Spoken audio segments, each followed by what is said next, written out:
Hey everybody, we have Matt and Toby from the Omnific here, and they just got off tour with Polyphia, which blows my mind, and I'm sure it blew theirs and everybody who got a chance to see them, so I'd love to hear how that all happened. The experience was incredible, like playing to their crowd, which is, I guess, a very similar genre to what we play as well, getting to experience what they do, how they do it as well, and even getting to meet them as well is just a great experience. Did you learn anything from being able to see them 3 nights in a row?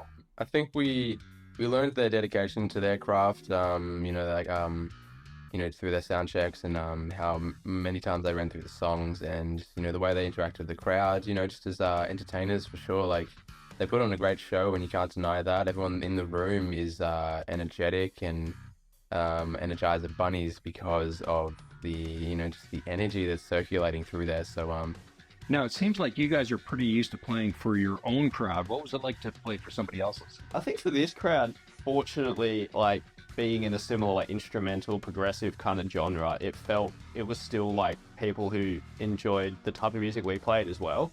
So it didn't feel like a foreign audience, which was so fortunate for us. Now, your music is incredibly complex and very difficult, I imagine, to play, even on a good night. What's it like stepping out live and having to be at 10 right from the very first note?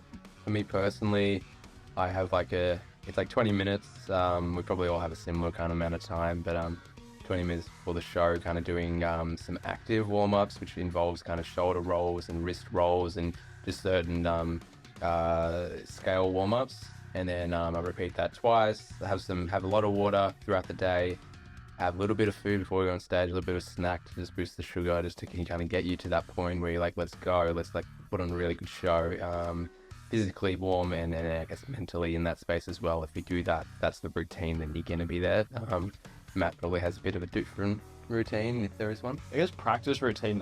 In terms of like the music, I have almost like a mental list, especially in our current set, of like, it's either playing clay solo, which I guess I've been honoured to be able to play around Europe and even at the Polyphia shows.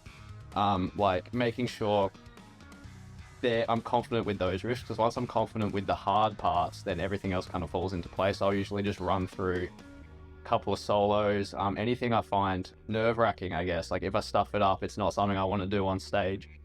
So just kind of being refreshed every day with those particular riffs helps me a lot.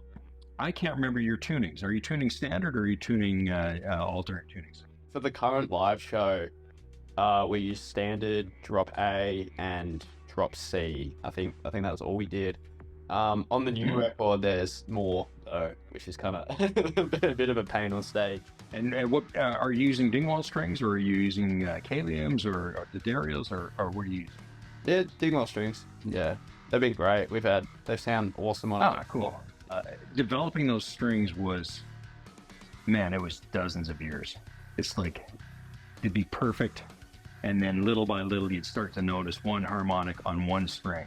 And it would start to, once you hear something like that, you can't unhear it. And then it just drives you crazy. So we'd tweak it and tweak it and tweak it. We'd fix that harmonic and things would be perfect. And then 6 months later, another harmonic on a different string would start to stick out, and it'd be like, crap, now we got to fix that. So probably about a dozen years to get the strings to where we had them. What's your stage rig like? Are you using an Axe-Fx or a neural or an amplifier? How does that work? So at the moment we are using the quad cortexes. We've got one each, and it's all MIDI controlled with this computer that you're on right now.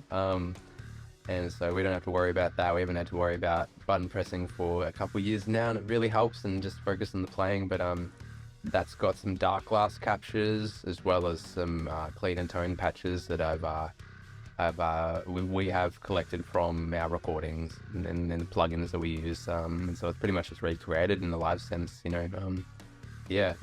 makes it very easy and light setup. Super quick pack-ups, which is always great. Man, I really appreciate your time. So excited for you, and I can't wait to see what the next adventure is. Thank you very much, Sheldon. Thanks, Sheldon. Yeah, great to see you again, man, and always lovely to chat.